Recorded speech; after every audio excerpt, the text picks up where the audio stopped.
नमः श्रीवर्धमानाय निर्धूत कलिलात्मने सलोकानां त्रिलोकानां यद्विद्यादर्पणायते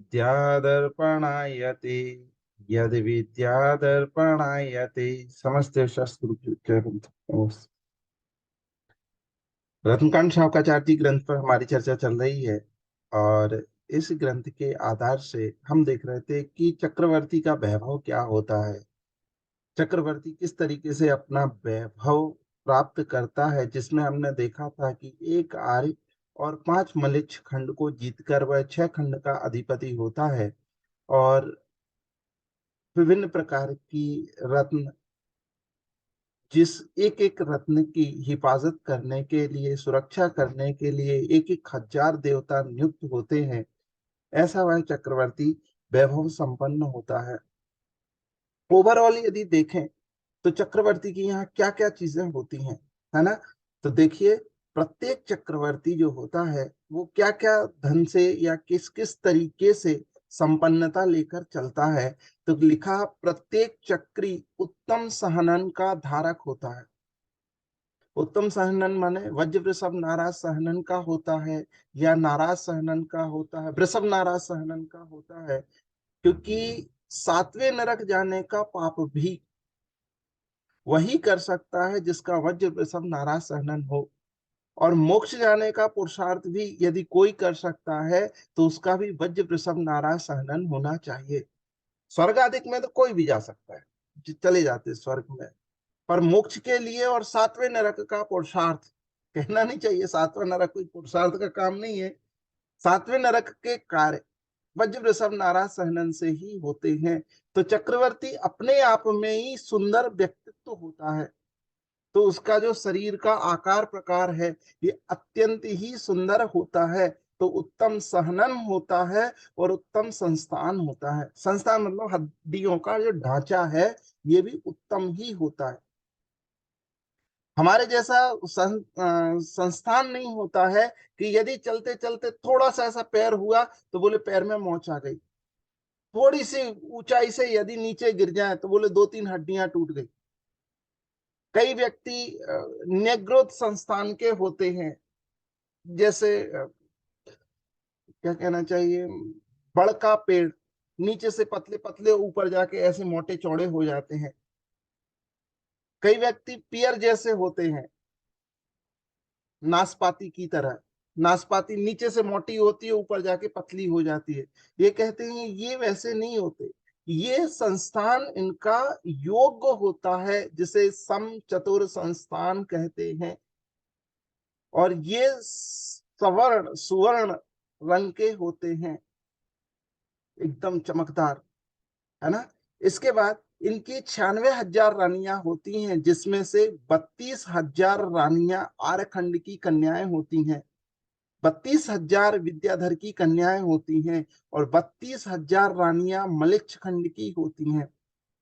तो जो विजयार्थ पर्वत वाला हिस्सा है वहां पर विद्याधर होते हैं। विद्याधर होते मनुष्य ही हैं, लेकिन इन्हें विद्याओं के कारण से ये जमीन पर अपना पैर नहीं रखते। जब भी ये गमनागमन करें तो इनके लिए विमान आदि उपलब्ध होते हैं।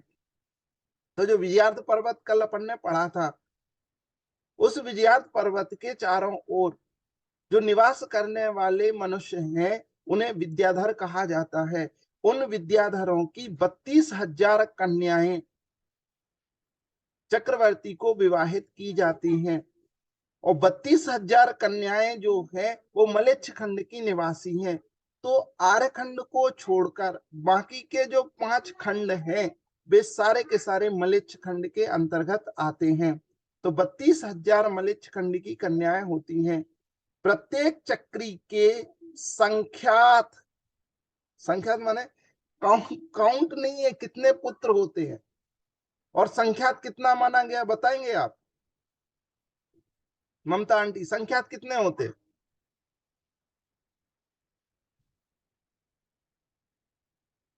यदि कार्तिकेय अनुप्रेक्षा ग्रंथ के आधार से संख्यात की बात कहें तो कहते हैं 29 अंक प्रमाण संख्यात होता है। ठीक, कितने जी ममता आंटी? 29 जी अंक सुन। प्रमाण। 29 अंक मतलब इकाई, दहाई, सैकड़ा, 3 हुए। हाँ। हजार, 4, लाख, 10 लाख, लाख, हजार, करोड़। 10,000, लाख, 10 लाख, करोड़, 10 करोड़, अरब, 10 अरब, खरब, 10 खरब, है ना? ऐसे जब नील, पढ़ते जाओ। नील महानील। हाँ जी बिल्कुल। ये पढ़ते चलो तो ये 14 तक, जब आपने महानील तक बोला तो ये 14 अंक प्रमाण है ना? समझना बात को। माने कितने पुत्र होते हैं? 96,000 रानियों से ये चक्रवर्ती के पुत्र अधिक होते हैं, है ना? और पुत्र पुत्री होते हैं 32,000 गणबद्ध राजा होते हैं। जो मुकुटबद्ध राजा होते हैं, जिन्हें मुकुटबद्ध कहा जाता है, जो नॉमिनेटेड, जिनकी किंगडम होती है, राज्य होता है, उनको ऐसे राजा जो हैं वो 32,000 राजा हुआ करते हैं। 360 अंगरक्षक होते हैं जो 24 घंटे उनकी सेवा में नियुक्त होते हैं, और एक से एक वो कलाओं में महारथी होते हैं। ये मनुष्य हैं, और लाखों देव उनकी सेवा में नियुक्त होते हैं, उनकी चर्चा ही नहीं। ये जो 360 लिखे हुए हैं ना, ये 360 अंगरक्षक ये मनुष्य हैं जो हर कला में दक्ष होते हैं, जो यदि अपनी कोट लगाते हैं तो उस कोट को कोई भी पार करके चक्रवर्ती के पास तक नहीं पहुंच सकता है, चाहे वो कितना ही बड़ा महारथी हो। ऐसा गजब का इनका वैभव होता है। साथ ही लिखा हुआ है इसमें, इनके 360 रसोइया होते हैं। 360 रसोइया होते हैं, और एक एक ग्रुप का, एक एक ग्रुप में भी कई रसोइया होते हैं, और एक ग्रुप के रसोइये को 360वें दिन भोजन बनाकर खिलाना होता है। पूरे साल में यदि देखें ना, 365 दिन होते हैं, ठीक है ना? और 360 ग्रुप होते हैं इनके भोजन बनाने वालों के, और हर ग्रुप में बहुत सारे लोगों का एक एक ग्रुप होता है। यदि मान लो 200-250 लोग भी इनके ग्रुप में होते हैं, तो वो मिलकर खाना बनाते हैं, और आज जिस ग्रुप ने खाना बना लिया है, वो 360वें दिन फिर पुनः खाना खिलाएगा चक्रवर्ती को। तो भाई साहब, बाकी के 359 दिन क्या करते हैं? आराम से सोते होंगे गद्दा लगा के, साहब अभी तो मुझे 1 साल के बाद भोजन कराना है। लेकिन नहीं, वो आज भोजन कराने के बाद 359 दिन तक भोजन की तैयारी करते हैं। कितने दिन तक? 359 दिन तक भोजन की तैयारी करते हैं, और 360वें दिन वो ग्रुप फिर से अपना भोजन प्रस्तुत करता है चक्रवर्ती की सेवा में। तो 359 दिन स्वर्ण भस्म पीसता है, रजत भस्म भी पीसता है, और कहते हैं भोजन कितना बनाता है? आंवले के बराबर 2 लड्डू। चक्रवर्ती का जो भोजन होता है, या चतुर्थ काल में जो भोजन होता है, 24 घंटे में एक बार आंवले के बराबर। अरुण अंकल, कितना खाना बनाना है उसको? जैसे मान लो कोई गांव का व्यक्ति आए, तो बोले साहब 20 रोटी बनानी है, तो 20 रोटी बनाने में टाइम लगता है साहब, 1 घंटे का समय दो तब हम इनको खाना खिला पाएंगे, अभी नहीं खिला सकते। क्यों? क्योंकि 20 रोटियां बनानी पड़े। 20 रोटी नहीं खाता चक्रवर्ती। चक्रवर्ती खाता है केवल आंवला, देखा है ना? आंवले के बराबर 2 लड्डू बनते हैं, जिसमें से 1.5 लड्डू चक्रवर्ती खाता है, और आधा लड्डू उसकी पटरानी खाती है। कहते हैं वो चक्रवर्ती का लड्डू इतना गरिष्ठ होता है, इतना गरिष्ठ होता है, कि सामान्य कोई पब्लिक पचा ही नहीं पाती। उस लड्डू को ऐसे रखो, ऐसे सामने रखो लड्डू को, और उसमें सुई चुभाओ, और कहते पूरे कटक के जीव पर वो सुई ऐसे करके लगा दो, सारे कटक को लूज मोशन हो जाए। सुई में कितना सा माल आएगा आप सोचो। सुई सुई चुभाओ ऐसे लड्डू में, और उसको पूरे कटक पे ऐसे ऐसे लगा के उसके मुंह पे लगा दो पूरे के, तो पूरा कटक डब्बा लेकर बैठा मिले, लूज मोशन होना चालू हो जाए उसको। इतना गरिष्ठ लड्डू होता है, और उस लड्डू को डेढ़ तो चक्रवर्ती खाता है और आधा उसकी पटरानी खाती है। और ऐसे 360वें दिन एक एक रसोइये के ग्रुप को करामात दिखाने का मौका मिलता है ना। तो ऐसे इनके 360 ग्रुप होते हैं जो रसोइये के हैं और भोजन बनाने का काम करते हैं। इसमें से 3.5 करोड़ बंधु वर्ग होता है, भाई बांधव होते हैं चक्रवर्ती के। काया कितने? 3.5 करोड़। ऐसे लग रहा है जैसे पूरे भारत की जनसंख्या का बखान किया जा रहा है कि ये भारत की जनसंख्या है। 3.5 करोड़ जिनसे भाई बांधव पना होता है, आपस से मिलते हैं, बात करते हैं, शादी विवाह में बुलाते हैं, तो कितने लोगों को बुलाते हैं? ये 3.5 करोड़ भाई बांधव हैं जिन्हें परिवार तुल्य समझा जाता है, बंधु वर्ग होता है। इसके बाद ये देखिए, एक, इकाई, दहाई, सैकड़ा, हजार, 10,000, लाख, 10 लाख और करोड़, 3 करोड़ गायें होती हैं।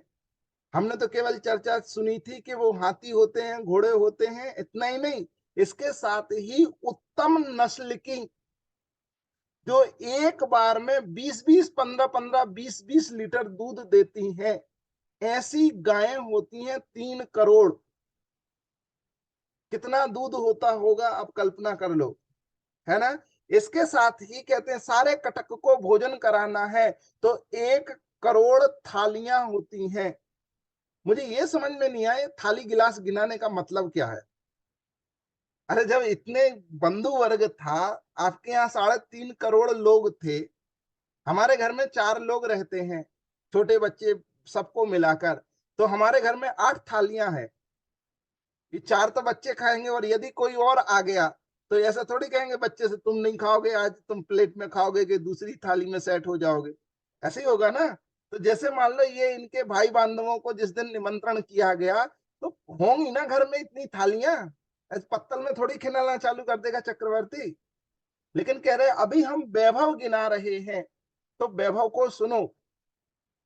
इतनी थालियां इनके पास हैं, 84,000 भद्र हाथी हैं, 84,000 रथ हैं, 18 करोड़ घोड़े हैं, 84 करोड़ उत्तर वीर हैं और 88,000 मलेच्छ राजा, अनेक करोड़ों विद्याधर इनकी सेवा में नियुक्त रहते हैं, तथा 32,000 मुकुटबद्ध राजा, 32,000 नाट्यशालाएं, 32,000 संगीतशालाएं और 48 करोड़ पदाति गण होते हैं। ये चक्रवर्ती अपना कुनवा लेकर बैठा हुआ है। अब आप सोचो कि जितने ये जो वर्णन कर रहे हैं, कोई कहता है, मतलब जब अपन ये बात सामान्य बात किसी से कहें कि साहब ये पॉसिबल ही नहीं है, ये पॉसिबल नहीं है, क्यों पॉसिबल नहीं है? तो कहते हैं यदि मान लो ये 3 करोड़ गायें थी तो बंधती कहाँ होंगी? हाथी यदि इतने हैं, 84 लाख हाथी हैं, तो इनको बांधने के लिए भी तो जगह होनी चाहिए ना। तो कहते सुन भाई साहब, ये 84 लाख हाथी तेरे घर में थोड़ी बनते थे, तू काय टेंशन लेके घूम रहा है। ये सारे के सारे वे हाथी हैं जो इनके अधिपत्य में आते थे और ये 6 खंड में होते थे। चक्रवर्ती जहां जहां जाए, जैसे मान लो हमारे मोहल्ले में सभी लोग क्या सहयोगी होते हैं, तो यदि हमारे घर में 4 थालियां हों तो पड़ोस से 4 आ जाती है ना, फिर होने के काम होने के बाद वापस चली जाती हैं, हो जाती ना। पर कोई ये नहीं कहता भैया कल तुम्हारे यहाँ रिश्तेदार आए थे और हमने तुम्हें अपनी थालियां पहुंचाई थी, है ना, तुम्हारी तो ये हैसियत नहीं है। नहीं, प्रेम व्यवहार में ये सारी चीजें चलती हैं। तो ऐसे ही 6 खंड में इन सब का विस्तार होता है, पर सबकी अधीनता चक्रवर्ती के अंतर्गत होने के कारण से उन सबका परिग्रह का बोझ चक्रवर्ती के माथे होता है ना। इसीलिए कहते हैं यदि चक्रवर्ती राजपाठ में मृत्यु को प्राप्त होता है तो सीधे नरक जाता है। यदि वो उसकी मृत्यु किसी कारणवश दीक्षा ले नहीं पाए और अपने राजपाट में यदि मृत्यु हो जाए तो सीधा नरक जाता है, कोई ऑप्शन नहीं है। क्योंकि नियम तो नियम है, चाहे सामान्य व्यक्ति हो चाहे बड़ा व्यक्ति हो, कि बहवारंभ परिग्रहत्वम नारक आयुष, कि यदि बहु आरंभ और बहु परिग्रह करने वाला जीव है तो नियम से नरक जाएगा। तो चक्रवर्ती भी नियम नियम से मतलब यदि राजपाट में मरते हैं तो नियम से नरक जाते हैं और कोई दूसरी गति उनके लिए नहीं है।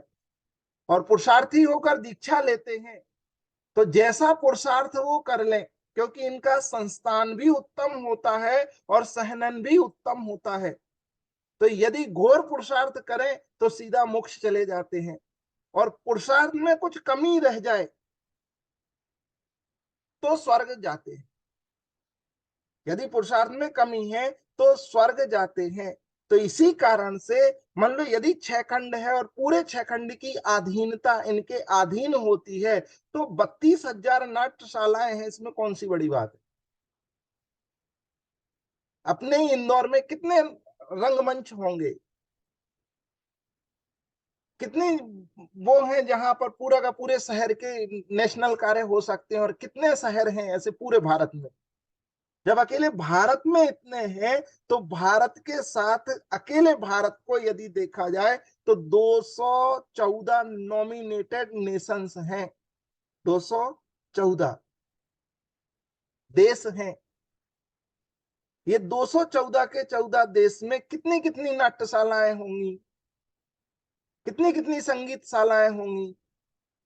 अब आप कल्पना कर लो। तो उसी के हिसाब से इनकी गणना यहाँ सुनिश्चित की गई है, उसी के आधार से ये नाट्यशाला और संगीतशालाएं यहाँ वर्णन की गई हैं। कई व्यक्तियों को इस चीज पर डाउट होता है कि ये सारी की सारी चीजें चक्रवर्ती की महिमा बताने के लिए यहाँ कपोल कल्पित की गई हैं। ये उनका वैभव बताना है साहब, तो बड़ा चढ़ाकर जो मन में आया वो लिख दिया गया है। ये ऐसी कपोल कल्पित कल्पनाएं नहीं है, ये सारे के सारे तथ्य हैं, यथार्थ हैं। आप जानते हैं इतिहास और पुराण में क्या अंतर होता है दीप्ति भाभी? पता है क्या क्या अंतर होता है? इतिहास किसे कहते, पुराण पुराण किसे कहते? तो कई बार जब हमें किसी की बात को नेग्लेक्ट करना होता है तो हम कह अच्छा अच्छा पुराण में कही है, वर्तमान युग को पुराण कहते हैं ना, ये बात पुराणों में कही है। पुराण मतलब होता है कि कपोल कल्पित कल्पनाओं का पुलिंदा, इसका नाम पुराण है। और इतिहास उसे कहते हैं जिसमें साक्ष्य प्रस्तुत किए जाते हैं, जिसकी प्रामाणिकता होती है, जिसको प्रमाण की कसौटी पर कसा जाता है, उसे इतिहास कहते हैं। तो ये सारी चीजें हमें हजम नहीं होती, तो हम क्या है इसको जो हमारी समझ में माने हमारी बुद्धि उतना ही सोचती है जितना हमें दिखाई देता है। यदि हम बात करते हैं कि भरत की जो ऊंचाई है ये 500 धनुष थी, और एक धनुष 4 हाथ का होता है और एक हाथ 1.5 फीट का होता है, मतलब 6 × 500 बराबर 3,000 फीट। कोई आदमी होता है 3,000 फीट का? पॉसिबल है क्या? हम कथा मानने काल में तो बिल्कुल खुश होते हैं। कोई तैयार नहीं है कि ऐसा भी हो सकता है।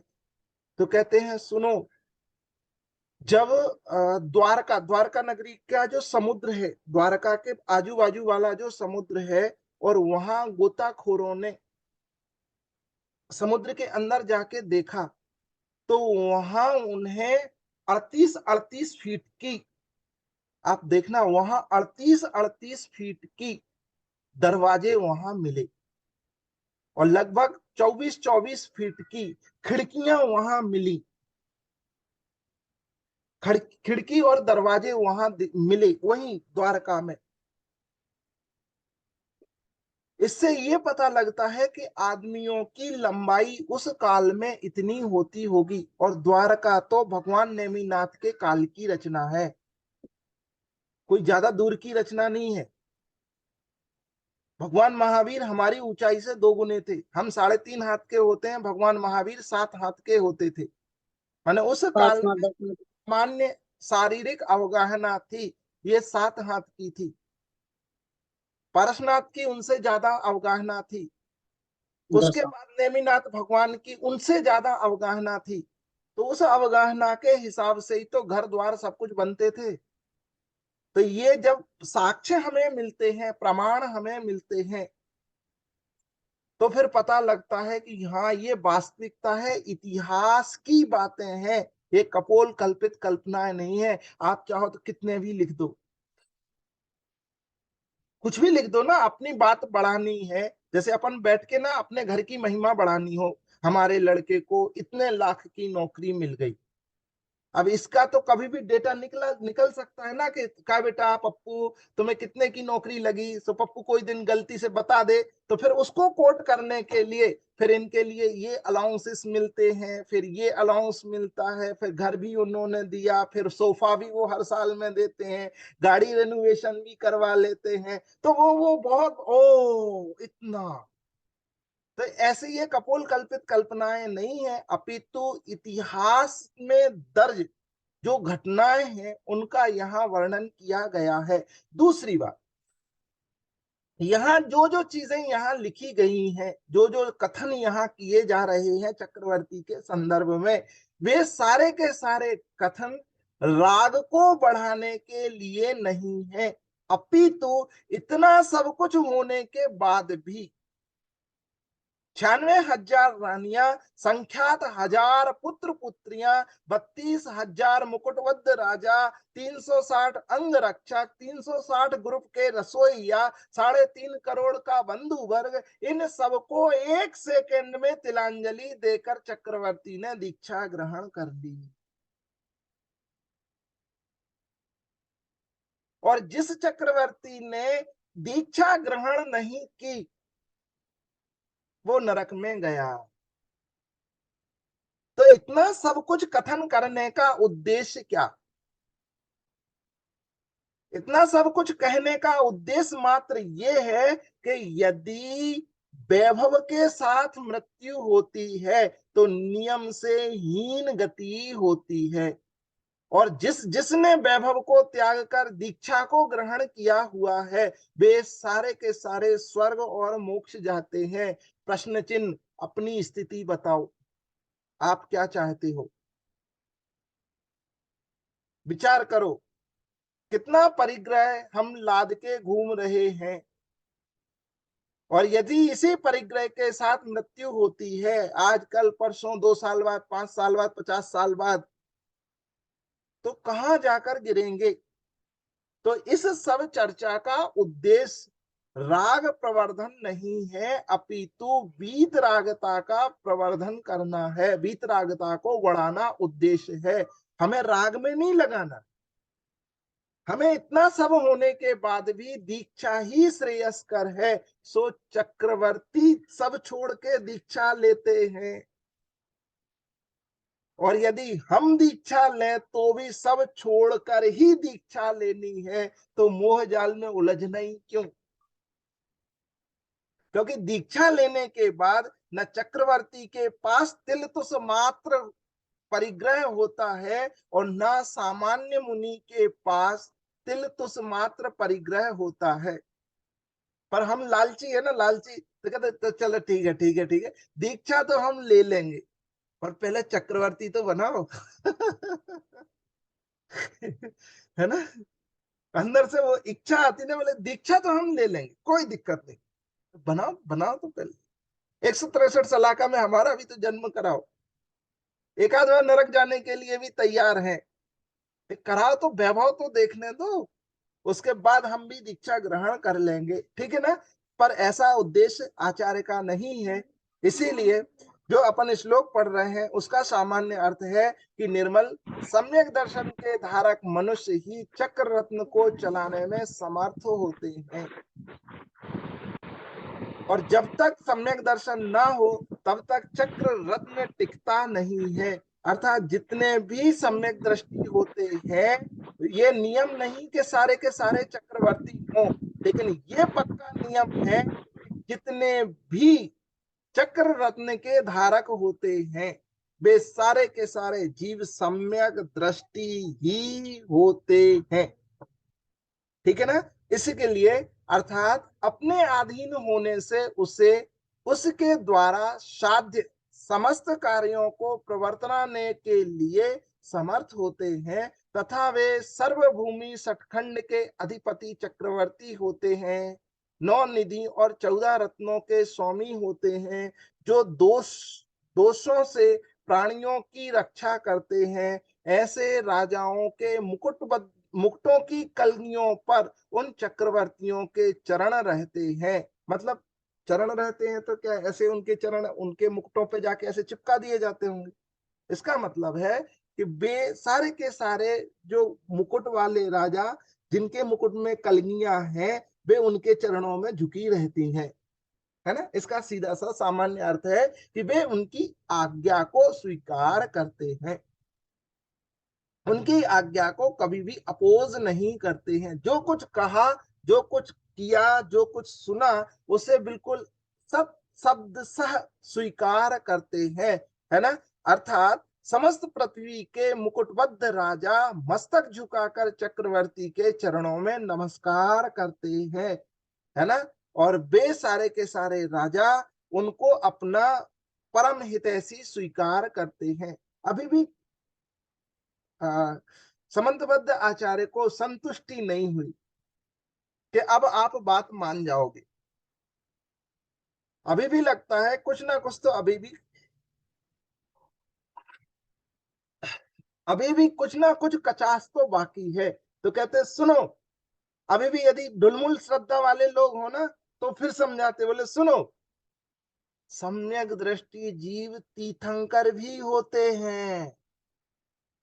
पहले चक्री इंद्र बना दिया, इंद्र की सभा में सुशोभित होने वाले बना दिए। उसके बाद फिर बताया कि वे सारे के सारे जीव जो होते हैं, वे सारे के सारे जीव चक्रवर्ती होते हैं। फिर अभी भी संतुष्टि नहीं हुई तो बताते हैं वे जीव तीर्थंकर भी बनते हैं। अब 39 नंबर के श्लोक को अपन पढ़ते हैं, जिसमें तीर्थंक सम्यक दृष्टि जीव तीर्थंकर पद को प्राप्त करते हैं, अलंकृत करते हैं, उसके विषय में यहाँ लिखा हुआ है ना। 39 नंबर का श्लोक, अमरासुर नर पतिभ्यर यमधर पतिभ्यश्च नुत्पादाम्भोजा दृष्टा सुनिश्चितार्था ब्रस चक्रधरा भवंती लोक शरण्या। यहाँ लिखा 39वें श्लोक के चौथे नंबर के पाद में लिखते हैं, भवंती लोक शरण्या, अर्थात वे इस लोक के शरणभूत होते हैं। शरण किसको कहते हैं? काया। शरण किसको कहते हैं? शरण सहारे को कहते हैं, है ना। सहारा किसे कहते हैं? हमने बालबोध में पढ़ा ना, शरण सहारे को कहते हैं। सहारा किसको कहते हैं?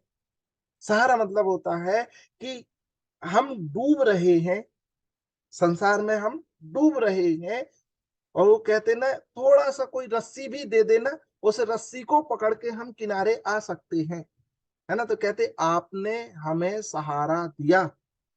डूबते को तिनके का भी सहारा होता है। तिनका क्या सहारा देता होगा? लकड़ी क्या सहारा देती होगी? रस्सी क्या सहारा देती? कहती भाई साहब बहुत सहारा देती है। कहते हैं जिस प्रकार वो तिनका सहारा देता है, लकड़ी सहारा देती है, और उस लकड़ी की हम महिमा गाते हैं, भैया लकड़ी के कारण से हम बच गए।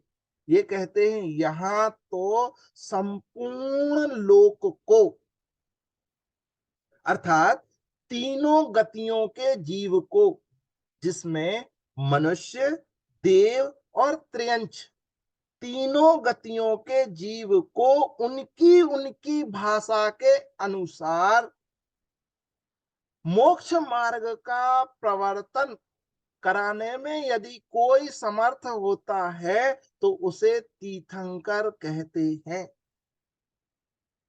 कितनी गतियों के जीव? बोले 3 गतियों के जीवों को। और जितने संगी 3 गतियों में पाए जाते हैं, वे सारे के सारे जीव जिनका भव निकट है, जिनके भव का किनारा निकट है, वे सारे जीव उन तीर्थंकरों की ध्वनि को सुनकर अपना आत्म कल्याण करते हैं, है ना।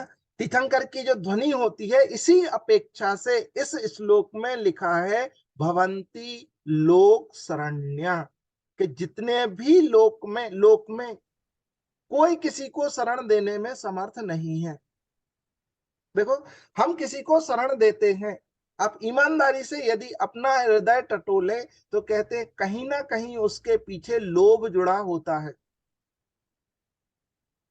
हम यदि किसी को सहारा देते हैं तो उसके पीछे कुछ ना कुछ आपका विचार और मंतव्य होता है। मतलब आप अपने लोभ या इच्छा की पूर्ति के लिए किसी को सहारा देने की कोशिश करते हो। तीर्थंकर से पूछो आपको क्या लालच होता है, सब आप क्यों पूरी दुनिया को प्रवचन देते हो,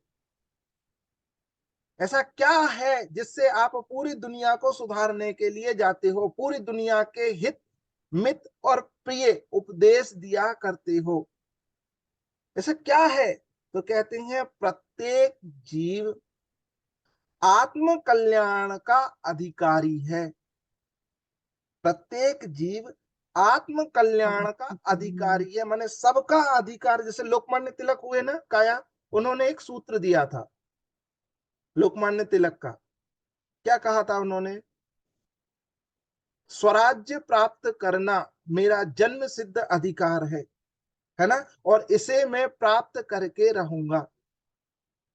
स्वराज्य प्राप्त करना मतलब हम अंग्रेजों की अधीनता में जीवन अब नहीं जी सकते हैं, मुझे ये अंग्रेजों से हट के, इनको हटा के अपना राज्य चाहिए।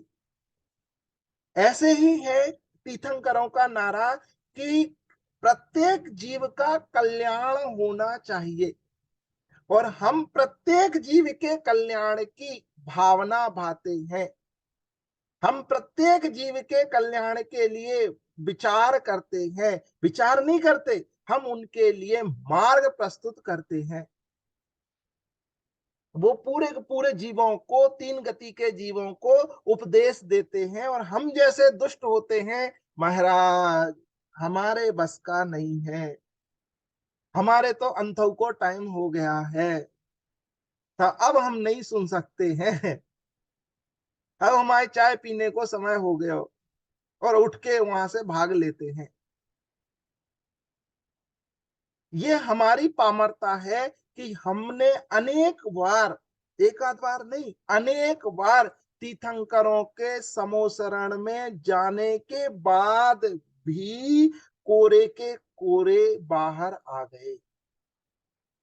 फिर से सुनना ध्यान से, ये नियम नहीं है कि आप तीर्थंकर के समोसरण में जाएं और आपको मोक्ष हो ही जाएगा। क्यों नहीं होगा मोक्ष, क्योंकि मोक्ष पुरुषार्थ से होता है, किसी की अनुकंपा या आशीर्वाद से जैन दर्शन में मोक्ष नहीं होता है।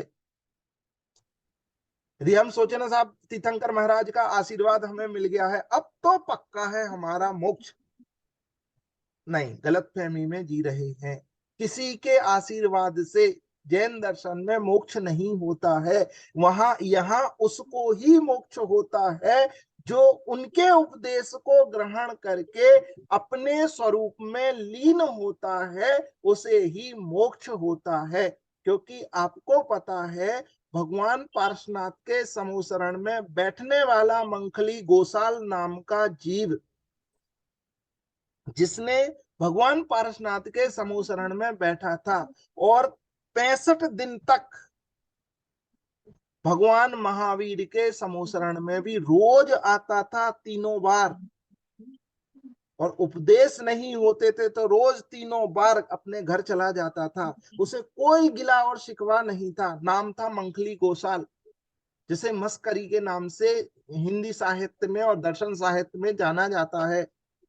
लेकिन जब 66वें दिन वाणी ब्राह्मण थ्री। इंद्रभूति गौतम गणधर ने दीक्षा ग्रहण की, और दीक्षा ग्रहण करते ही भगवान महावीर की दिव्य ध्वनि करने लगी, तो ये तमक के उठ गया, बोले ये तो भैया कोई बहरूपिया है।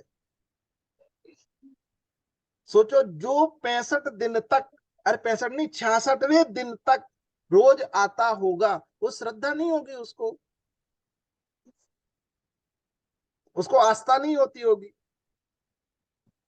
घर के सारे काम सुलटा के ही तो आता है। कौन सा भोग भूमि था कि साहब भोजन भी आपको दिव्य वृक्षों से मिलने वाला है। सब कुछ काम करके ही आता होगा ना। वो भी आता था, बैठता था, पूरे भक्ति संयम के साथ बैठा रहता था। जैसे ही प्रवचन का टाइम खत्म होता था, समोसरण विघटित होता था, वो अपने घर चला जाता था, पुनः फिर आता था, फिर आता था, फिर आता था। और कहते हैं जो जैन धर्म से विपरीत धर्म जिसने चलाया है, उसमें बहुत सारा योगदान उस मंखली गोसाल नाम के जीव का है। तुनक के उठ के बाहर जाता है और कहता है मैं देखो अब बताता हूं वास्तविक धर्म क्या होता है। तो इसलिए भरोसा नहीं है कब किसकी कसाएं किस रूप से परिणमित हो जाएं। पुष्ट हो गया। आज जो बैठकर प्रवचन सुन रहा है, यदि भवितव्यता, आंतरिक पुरुषार्थ यदि सम्यक नहीं चल रहा है, कल ना जाने कौन सी आग कसाए की भड़के और वो कुछ का कुछ कहने लगे, कुछ का कुछ प्रवर्तन करने लगे, कुछ का कुछ बिगाड़ने लगे।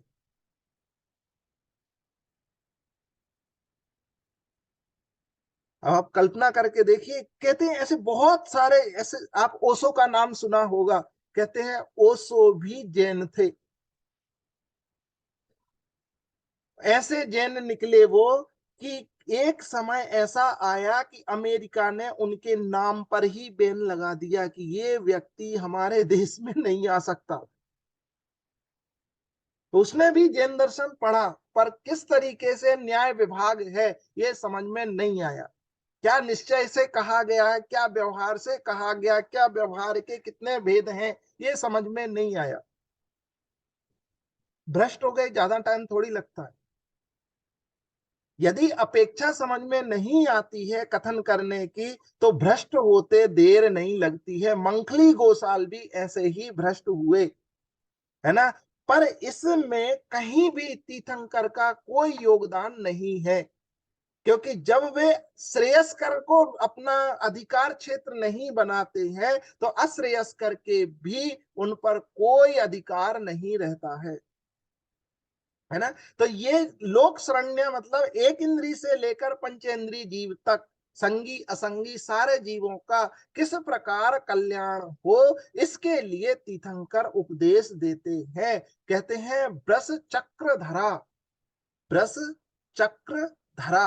अब ये ब्रस चक्र धरा क्या होता है और किस तरीके से तीर्थंकर का वैभव होता है, इसकी चर्चा अपन कल करेंगे। अभी की बात को यहीं विराम देते हैं। बोलिए महावीर भगवान की जय। जिनवाणी स्तुति प्रारंभ करते हैं। जा वाणी के ज्ञान ते सूझे लोकालोक, सो वाणी